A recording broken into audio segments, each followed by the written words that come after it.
Halo, lagi ngelirik saham SKLT ya? Atau mungkin udah punya? Nah, pas banget. Hari ini kita bakal bongkar laporan keuangannya bareng-bareng. Tapi bukan cuma lihat angka loh, kita akan coba baca cerita di baliknya. Yuk, langsung kita mulai aja. Nggak peduli kamu baru tertarik atau emang udah jadi investornya, tujuan kita di sini sama, biar makin jelas. Kita akan bedah data-datanya sama-sama buat paham apakah prospek perusahaan ini emang sebagus kelihatannya. Oke, siap. Anggap aja saya ini mentor investasi kamu hari ini. Kita bakal sisir laporan ini pelan-pelan. Tujuannya bukan sekedar baca angka, tapi kita mau cari petunjuk, ya petunjuk penting, yang bisa ngasih tahu kita gimana sih kondisi keuangan SKLT yang sebenarnya. Langkah paling pertama, sebelum kita pusing sama angka, kita kenalan dulu sama perusahaannya. Siapa sih Sekar Laut ini? Dan, yang paling penting, bisnis utama mereka itu apa? Jadi, SKLT ini mainnya di sektor consumer non-cyclicals. Lebih spesifiknya lagi, di makanan olahan. Ini penting loh. Kenapa? Artinya bisnis mereka ini cenderung defensif. Mau ekonomi lagi bagus atau jelek, orang kan tetap butuh makan. Nah, ini yang secara teori bisa bikin pendapatan mereka lebih stabil. Satu hal yang perlu kita tahu, SKLT ini bukan cuma satu perusahaan tunggal. Coba lihat deh, mereka punya beberapa anak usaha. Dan yang paling menonjol itu jelas, PT Pangan Lestari, asetnya aja hampir 1 triliun rupiah sendiri. Dari sini kita bisa lihat, inilah mesin duit utama SKLT, terutama dari jalur distribusi.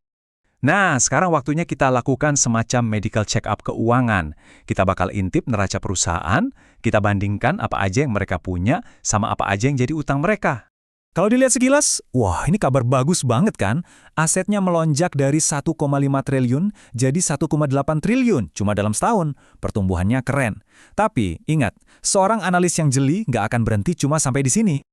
Sebagai analis yang cermat, kita harus langsung bertanya, tunggu dulu, duit buat nambah aset ini datangnya dari mana ya? Apakah dari modal perusahaan sendiri atau dari sumber lain?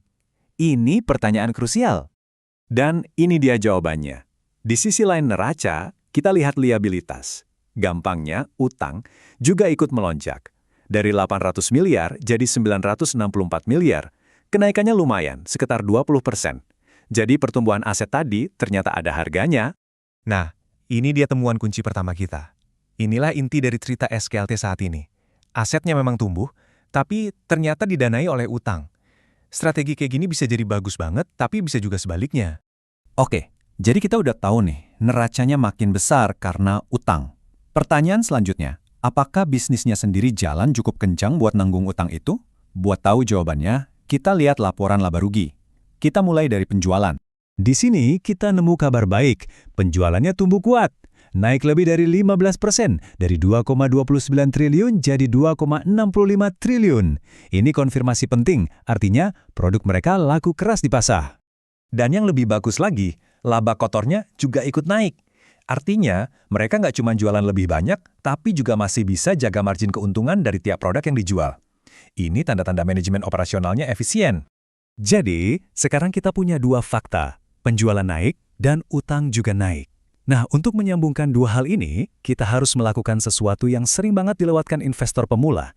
Kita harus menyelam ke catatan atas laporan keuangan. Ini prinsip investor cerdas, jangan pernah cuma baca ringkasannya aja. Detail yang paling penting, kenapanya di balik angka-angka itu, seringkali justru ada di catatan kakinya. Yuk kita buktikan. Dan voila, ini dia buktinya. Tersembunyi di dalam catatan, kita temukan kalau PT Pangan Lestari, ingat kan mesin utama mereka, dapat pinjaman baru sebesar 100 miliar rupiah. Nah, inilah sumber utama dari lonjakan utang yang kita lihat di awal tadi. Ketemu kan? Pinjaman segede ini tuh ibarat pedang bermata dua. Di satu sisi, ini bensin buat ekspansi, buat ngebut. Tapi di sisi lain, ini juga nambah beban keuangan baru. Beban bunga yang harus dibayar, yang nantinya bisa menggerus laba bersih mereka. Oke, semua kepingan puzzle-nya udah kita kumpulin. Sekarang, yuk kita susun jadi satu gambaran utuh yang bisa jadi landasan buat keputusan investasi kamu.